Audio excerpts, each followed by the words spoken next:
Hard to believe, over a decade ago, the mere concept of Disney characters crossing over with Final Fantasy seemed like an impossibility. Kingdom Hearts blew everyone out of the water, and it still does, with its memorable cast, fun and in-depth gameplay, amazing music, and a story that, well, you know where that statement's going. What people tend to remember more, though, are the bosses.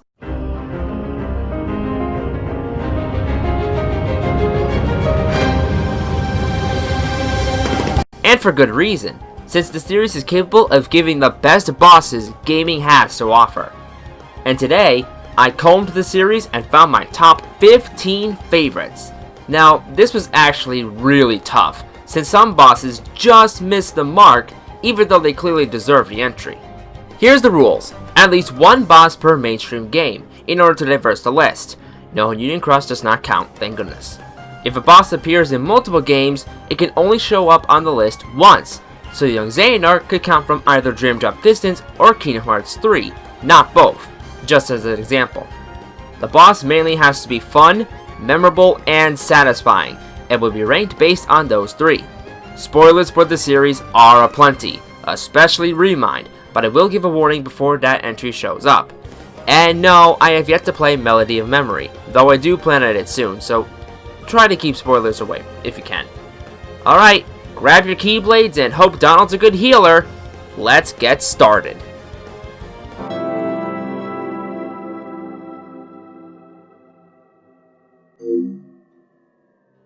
Dream Drop Distance was something. The same could be said for its bosses, which most are just okay. However, to start this list, let's go with the first Dream Eater you fight, Hockomonkey. The battle has two versions depending on who you control. Sora has the brute form, utilizing his arms for several attacks both close and long range, even changing them to several weapons. Even with its extending arms, keeping your distance using spells is the better option. Though you can use flow motion, it's best to use it sparingly, since it sends you closer to the beast, and it won't save you from chip damage. Riku has the mage form, which floats around and attacks with spells like fire. With enough damage, it'll summon magic hands, which you need to defeat for the boss to come back. This time, getting up close and personal is your best option, so use flow motion and physical attacks to your heart's content. Hockomonkey shows that even if you fight the same boss, it's not the same for both characters. Add to it a great design and the best Dream Eater boss theme, and you have a pretty good first impression. You know, except if you use the balloon spells to spam damage. I mean, that's something you could do.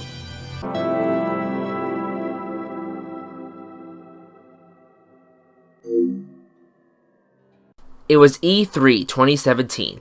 After Frozen was revealed as a world, a dark figure was shown to be a possessed Aqua. Was she Xehanort? Consumed by the darkness? No one knew. 1 year later, Square showed a teaser for a future boss fight. The same possessed Aqua, fighting Sora in the realm of darkness. Tensions rose, then the game released.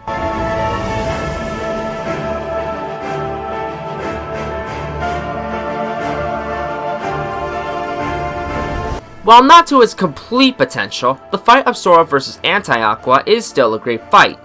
Think of the Phantom Aqua fight from 0.2, using Spellweaver and Doppelgangers to attack you. If you deal too much damage, she'll teleport and counterattack, and at a pinch, she'll summon ice crystals to hover and home in on you. But you'll probably be distracted by the tense music, a dark remix of Aqua's theme sent straight from Lordran. The reason for it being lower on the list is, like I said, it could have had potential. While it's a great concept, it goes as soon as it's introduced, only brought up again thanks to Remind. Plus, with the right Keyblade like Nano Gear or Wheel of Fate, the battle can be dealt with rather easily. Despite that, I still enjoy this battle against the possessed Keyblade Master. Besides, an easy battle doesn't mean it's a bad battle.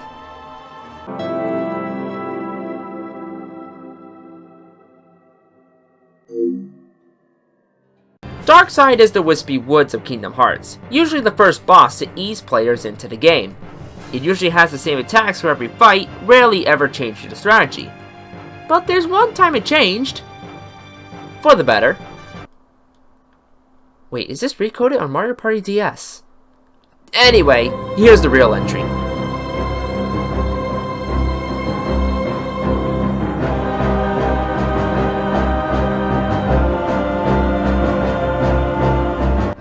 running past other Darksides launching spiked dark orbs in the sky, your main target has the same attacks as other fights, but with added moves like falling dark orbs and summoning lightning pillars while protecting itself.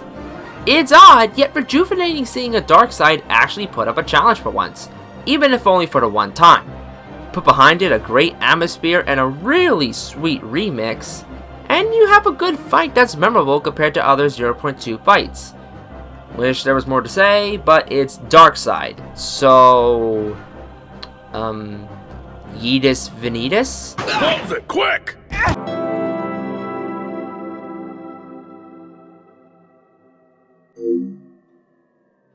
Recoded was interesting with its bosses.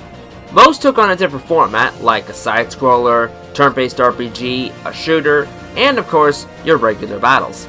Honestly, Recoded did a better job at its regular battles, such as this entry, Data Riku. Throughout your journey, Jiminy's Journal chose Riku as its guardian and guide for Sora. Pete and Maleficent ended up kidnapping Data Riku and using the bugs, reprogrammed him and forced him to fight you. There are 3 phases to this fight, each one adding a new attack. Think of the Riku replica in Chain of Memories, except each fight is a separate phase in the same battle.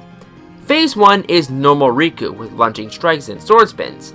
Phase 2 adds a version of Helm Split, where he hits the floor, sending bugs around the arena.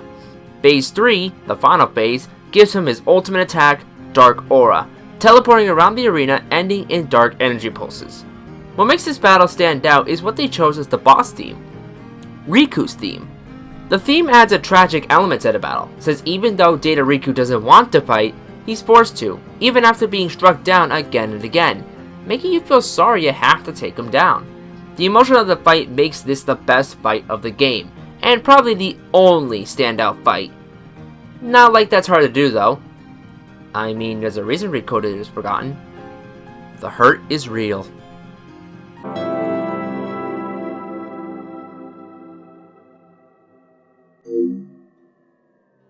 You saw the image. You know what's coming.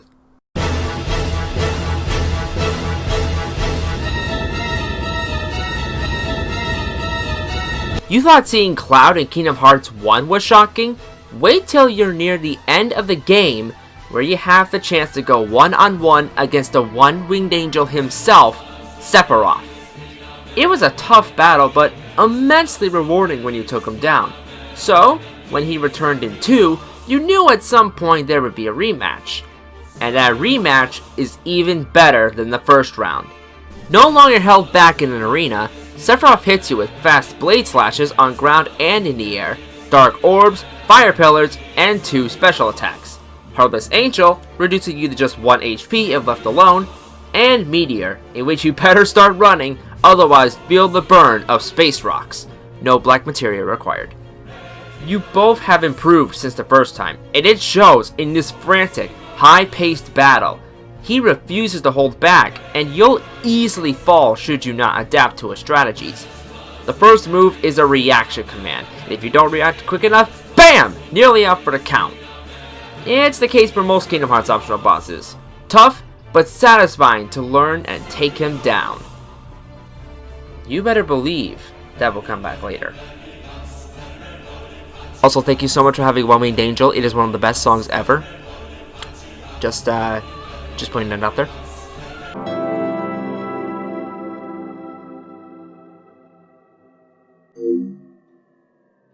I originally had the idea of a separate list for final bosses in Kingdom Hearts. There were enough to make a top 10, but I thought it'd be more interesting to combine it with the other bosses. With that said, our first final boss of the list comes from Birth by Sleep, a Keyblade Master versus her old friend possessed by a former Keyblade Master. Yeah, sounds interesting enough. You fought Xehanort before, or as the fandom calls him, Terranort in Terra Story. Now for the final episode, you face him as Aqua, and seeing as how she's more of a glass cannon magic user, the fights just become a tad more difficult. Phase 1 follows the same strategy as Terra's fight, right down to the same attacks. Magic is heavily recommended here, like Mind Square, though surge commands are good too when in between attacks. He'll still try to heal though, so prepare for a long phase. Phase 2 has him summon Xehanort's Guardian, and Wait, what do you mean dark figure? That's his name? Huh, the more you know. In this phase, he'll use attacks similar to another boss you may or may not see later on. Once again, like Data Riku, this fight is great for the emotion. Two former friends, clashing for much higher stakes than their mark of mastery, backed up by a tragic yet epic theme, Dismiss. The fight itself is an okay final boss, depending on how you handle it. It's a good way to end the story of Birth by Sleep and set up events later to come. Trust me though, much better final bosses are on the way.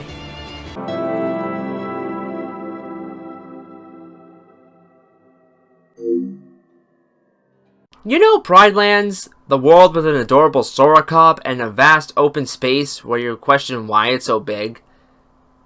Who was expecting the answer to be so epic?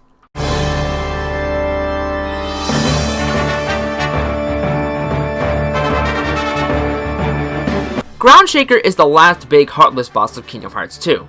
As such, it has a lot to live up to, and good lord does it! Fighting alongside Simba, you dodge the behemoth's attacks, no, not that one, and get on its back. Okay, now you're just messing with me. To attack the main target, the Shaman. Dodging its fire and electric attacks, you need to take the Shaman out to bring that massive beast down. And the best part? It feels so satisfying! Fighting one of the biggest Heartless in the series thus far, looking like a champ dodging the attacks using reaction commands, a great payoff to end the Disney worlds of the game. Another example of a boss with simple execution, but a memorable one all the same. But, really, Square, why isn't Lion Sora a plushie? You know that would sell. Close enough.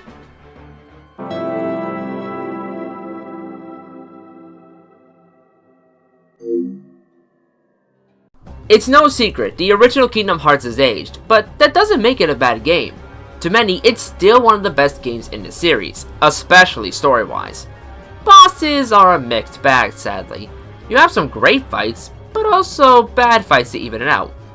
Good thing the final battle with Ansem is still amazing.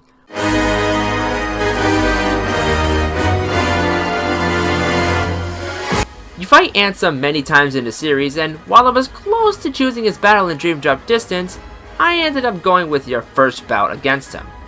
While Dream Drop Distance felt satisfying having Riku conquer the darkness of his past, here it's to save all worlds from an eternal darkness, and it's as satisfying as the final boss should be. The first phase is where you learn how Ansem fights alongside your partners. But after a questionable return from Darkside, you're forced to fight him alone, making for a tense situation in a desolate and corrupt Destiny Islands. Unfortunately for you, that's not the end. And this is what people remember the most. The last phase, the World of Chaos. This massive battleship in a dark void is broken into many phases, destroying its blasters, dismantling the ship, and going against Ansem in its emo swim meet phase. But the further you go, the more powerful you feel as you reunite with your friends and completely demolish the ship. The great music, the feeling of accomplishment, the design, as well as the satisfying yet bittersweet ending, it all works to make a well-deserved conclusion, foiling Ansem's plan. Makes you hate the whole time traveling thing, doesn't it? Trust me, you're not alone.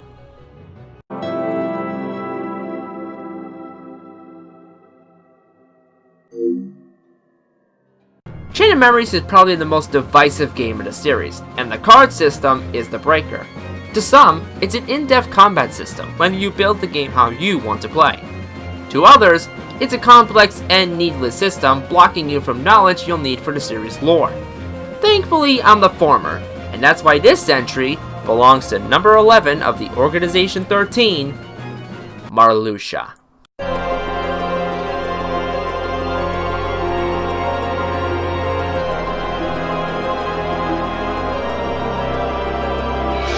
Though not as complex as other members, I can't help but love Marluxia as a character.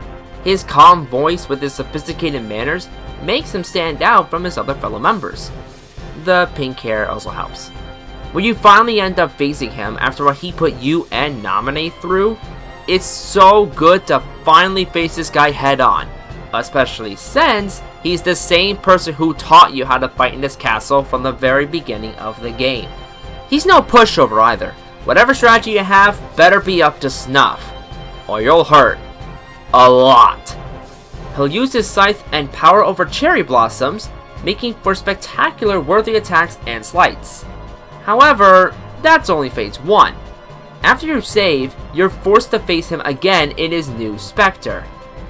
That can't use slights and is somehow easier.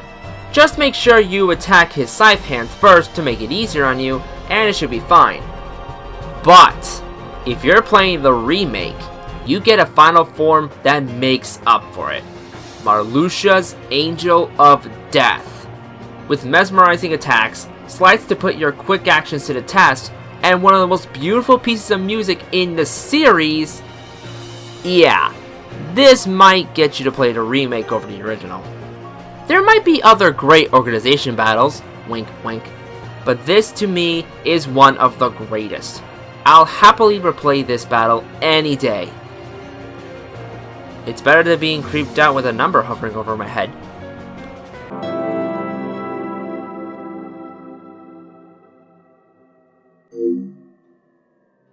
It's no secret that many people don't like Kingdom Hearts 2's tutorial. While it teaches you how to play fairly well, many dislike the slow pace compared to the flashy, fast-paced gameplay you get used to later. What do I say to that? Well... I'm so flattered!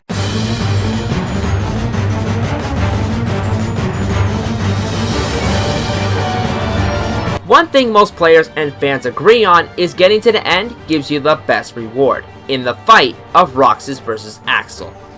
Two former friends duking it out in a fight neither want to partake in, but are left with no choice.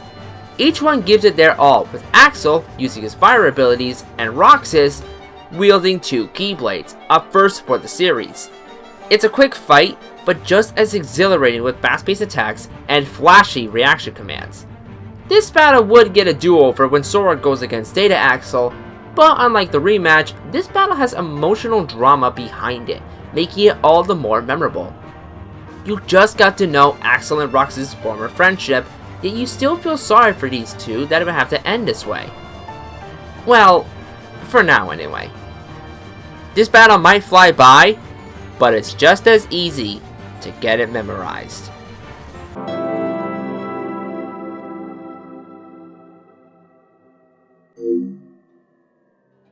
Okay, I might be cheating here, but these bosses are both so good, they deserve the same entry. With that said, optional bosses. A good reward for returning players, as well as a test for anyone gutsy enough to take them on, Kingdom Hearts is no stranger to optional bosses. The first bout with the then unknown Xemnas, to whatever that thing was, there are plenty to choose from. We already talked about Sephiroth, but to everyone, even those that took years to face him, you know exactly who I'm about to talk about.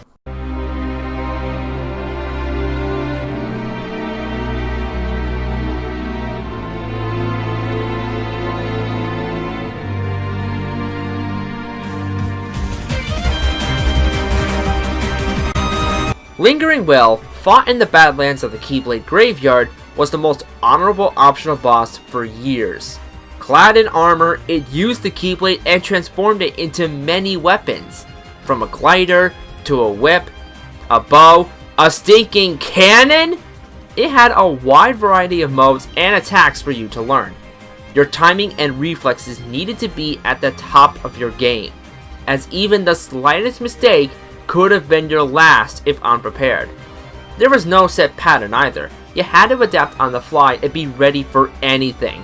This boss wouldn't let you take victory that easily. It all backed up by one of the most famous tracks of the series, Rage Awaken. When you dealt the final blow, you felt like a Keyblade deity, beating what was known as the hardest boss of the series. Yes, what was known as.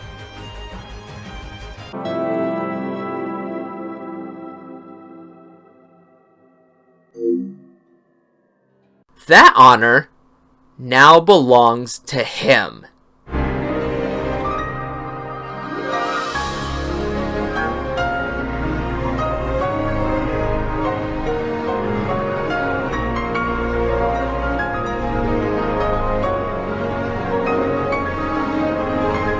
At the start of Toy Box, we were teased with an in-game series known as Verum Rex, led by this guy, Yozora. After leaving Toy Box, he was never brought up again until the end of the game in the secret ending. But leave it to the Remind DLC, where you're face to face with not Riku, and get completely annihilated. You're face to face with the hardest boss in the series. Attacks are relentless. Unless he takes time to breathe, he'll attack you endlessly with moves you need to learn and adapt to on the fly. These include lasers, sword slashes, charge strikes, and those are just his basic attacks. He can also entrap you, temporarily steal your Keyblade, and even steal your items, including your Kupo coin. And as if that wasn't enough, he has his ultimate attack, warping gravity, sending Gigas after you, attacking with clones, and pulling you in to drain your health to 1 if the final hit is successful. Yes, it is a lot to learn, but it makes the battle all the more, you guessed it, satisfying. He never sticks to a pattern. He's always changing his moveset. You need to learn his attacks and prepare for them on the fly. Either you keep up or he'll make sure you get the point. It's the lingering will if fully realized, and it's known as one of the greatest optional bosses in the series. You earn your victory through sheer determination, and it is so rewarding no matter how long it takes you to beat him. Even better is the gorgeous landscape of Shibuya, backed up by the beautiful boss theme. Everything here is just fantastic. Nomura wanted to make a boss that would make us cry, and boy, did he succeed. But if you ask me, this boss is worth every attempt. Just make sure your calendars are cleaned for the next week. You have some gaming to do.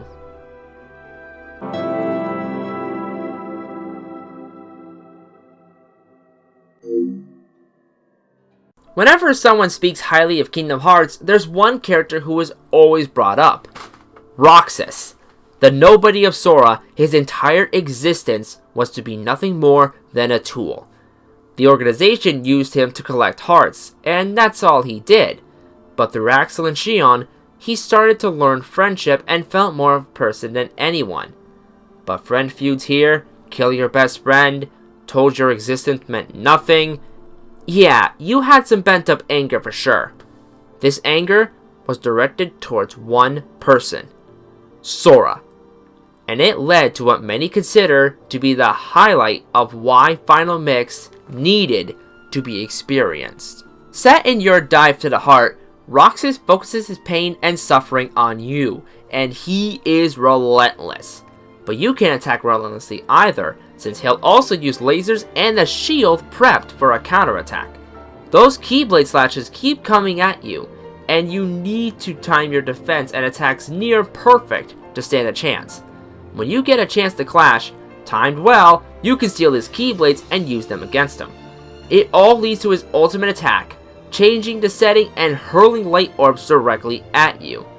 For the time you face him, he's quite the challenge.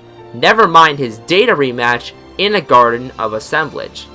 Roxas encompasses everything great from past bosses on the list. The fight is epic, the story behind it is emotional, the music is awe-inspiring, the perfect formula for a Kingdom Hearts boss.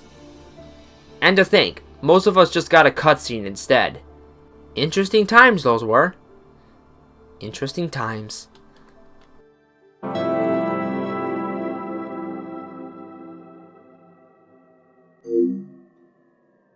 For a saga spanning close to 2 decades, a lot of pressure was built on its finale. We all knew the final outcome. Sora had to face off against Dark Spock himself, Master Xehanort. Did it come through in the end? Is this the countdown of my favorite bosses?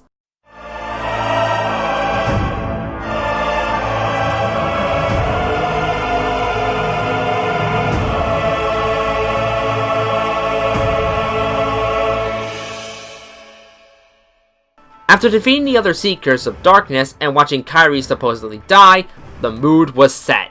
Now more than ever was the time to finish Xehanort off for good.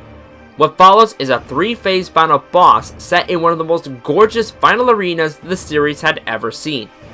You first go against the Xehanort replicas, as they use the weapons of the past Seekers of Darkness to attack the trio. They're separated into 4 groups depending on where you are, but they all share 1 health bar, so bring it down, they all go down. Just be careful for their ultimate attack. No one will hurt Scala at Kylum on my watch! Master Xehanort then confronts the group, absorbing the replicas to gain a new armored form. The Master knows it's his last stand, and puts you through trials in land, sea, and air to take you down. He won't stop for anything, and he can be hard to track down. Just keep your cool and you should be fine. That is, until the final phase. He draws out the Keyblade, the most powerful Keyblade in existence. Teleporting through keyholes, ascending to Kingdom Hearts itself, stealing your light, and marauding you with dark clones. It's the battle to end all battles, finishing with your friends, and dealing the final blow. While this isn't the most stunning battle, there's one element that sets this boss high on the list. Finality. The test of your combat and mechanics, the battle theme recalling some of the series' most memorable tracks, to the final arena set behind Kingdom Hearts itself. It knows this is the fight to close the Xehanort saga, and revels in it. Major props also go to the Armored Xehanort rematch in the DLC, where Kairi just annihilates Xehanort. This boss worth the Remind expansion on its own. There's no other way to say it, other than this battle is just satisfying. Farewell, Xehanort. Knowing Nomura, I'm sure we'll meet again somehow. No one ever dies in this series. No one.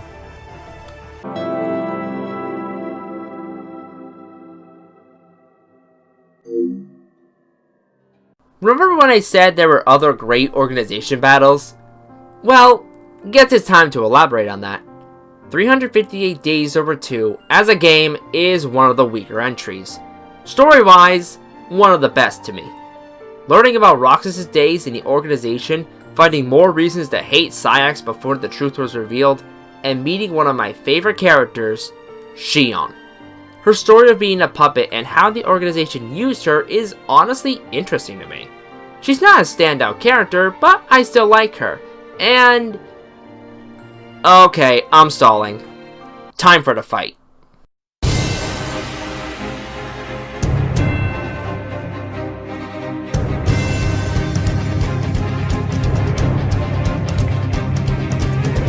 In the game's final act, Xion is under the control of the organization, set to kill Roxas so as to not let Sora wake up. Well, I mean, not really, but I won't go that far into the plot. What follows is a 4-phase fight that really makes me want an HD remake of this game. Xion transports you to 4 locations you've been to before, duking it out against Roxas in each setting. Each arena has its own battle track, as well as moves for Xion to use. In Wonderland, she has Sonic Blade. In Halloween Town, she'll use Ragnarok. In Agrabah, she has Arc Arcanum. As you might have noticed, these moves are based on Sora's abilities. After all, she's a replica of Roxas, who is the nobody of Sora. Ow, my head. The only annoying part of the first 3 phases is that she'll have a chance to heal herself unless you interrupt her. So stay close to her, and that shouldn't be a problem for you. But it then all wraps up in front of their favorite hangout spot, as Xion grows massive and berates you with sword slashes and giant lasers. This is also the debut of her theme, Vector to the Heavens. And yes, I'm using Remind's version, it's just so good! Not only is this the perfect final test for the gameplay, but the emotions are through the roof. You're fighting your only best friend left to the death. How can you be more emotional than that? Who else will I have ice cream with? That's always taken out of context. It's time to stop. If I ever return to 358, it's always to refight this boss, the only good boss of the game, and one of the best bosses the series has given. And coming from the same game as this, yeah, I have nothing for that. Also, yes, I do acknowledge just one final phase against Riku, but just let me have my moment here. I'm sure by now you know who number 1 is, but first, honorable mentions, and we have a lot of them. Ansem from Dream Drop Distance. A good battle, but we already had Ansem, so only an honorable mention. Xemnas from Dream Drop Distance. Same reason, but damn if this isn't the best boss of Dream Drop Distance. Demon Tide from Kingdom Hearts 3. That final phase makes up for the fact this is the second time you're fighting this thing. Congrats to the contest winners though. No Heart from Birth by Sleep Final Mix. This design is awesome, but prepare for a tough bout Xehanort wishes he had in Birth by Sleep. Rinsler from Dream Drop Distance. The only good Disney boss from the game, even if the gravity can be awkward at times. Aqua vs Vanitas from Kingdom Hearts 3. The only huge surprise not spoiled by the trailers. Anything else? Nope. Good. Sayax from Kingdom Hearts 3. Rewarding for players of 358, that other promise is heaven to the ears. Anyone else let Roxas do all the work? Yeah, I did so too. Trinity Armor from Birth by Sleep. My favorite unversed in the game. Giant robots can do that to you, though I feel Devastator wants a word with him. Rock Titan from Kingdom Hearts 3. The perfect boss to show what's in store. The hype train is real and it packs a punch. Chernobog from Kingdom Hearts 1. A nostalgic reference combined with Night on Bald Mountain. Not often you fight Satan with a key sword. Twilight Thorn from Kingdom Hearts 2. The other reason I like Kingdom Hearts 2's tutorial. It's good for its boss, especially with the reaction commands. Skull from Kingdom Hearts 3. Giant Wolf Heartless with Azura's Wrath levels of insane. One of the only good things about Arendelle. And finally, Kurt Ziza from Kingdom Hearts 1. Giant Robotic Grievous Heartless testing your strength and magic. Also the name of contest winner. Much better than the alternative. Come on, no need for build-up. You all know who's number 1.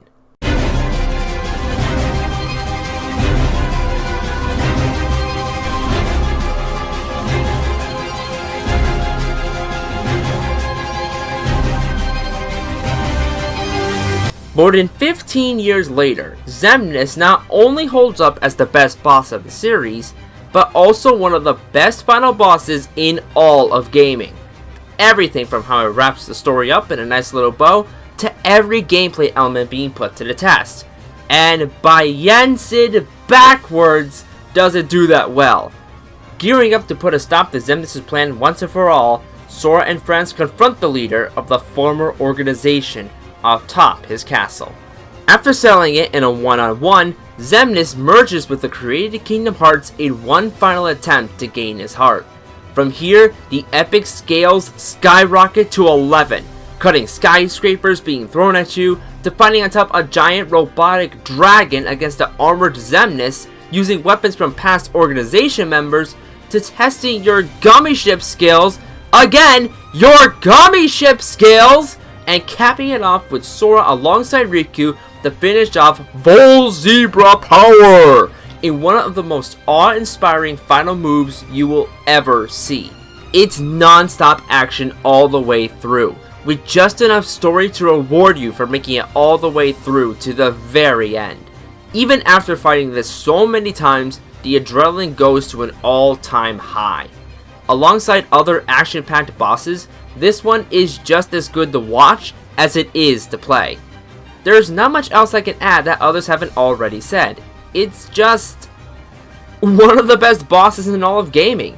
The perfect test of everything, and I mean everything you learned. The great bookend the game needed. It's known as the best boss of the series for a reason. Perhaps one day a boss will top it, but I think that will be pretty tough. I'm the PS2Man, and thank you so much for sticking to the end. And may your heart be your guiding key. Oh man, could I have chosen a cheesier line to end this on? I mean, we already had so many cheesy lines in the series to go off of.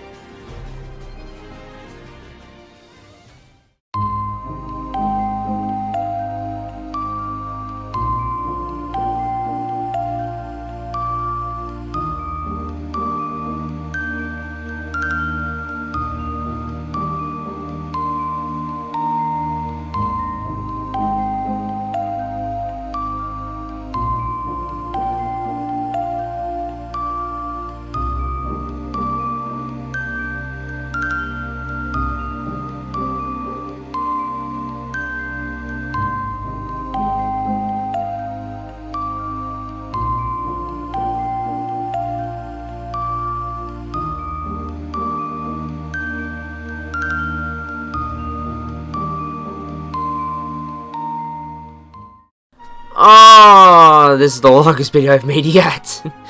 But, nevertheless, I hope you all enjoyed my top 15 favorite Kingdom Hearts bosses list. This one I've been playing for quite some time, and just now I finally got to it, coincidentally close enough to Melody Memory. Definitely not a pure coincidence. In any case, I hope you all enjoyed. If you're interested for more, well, I'm sure you know what to do. Thank you so much for watching, everyone. This video is long enough as it is. I'll cut it off. Thanks for watching. Please stay safe and take care.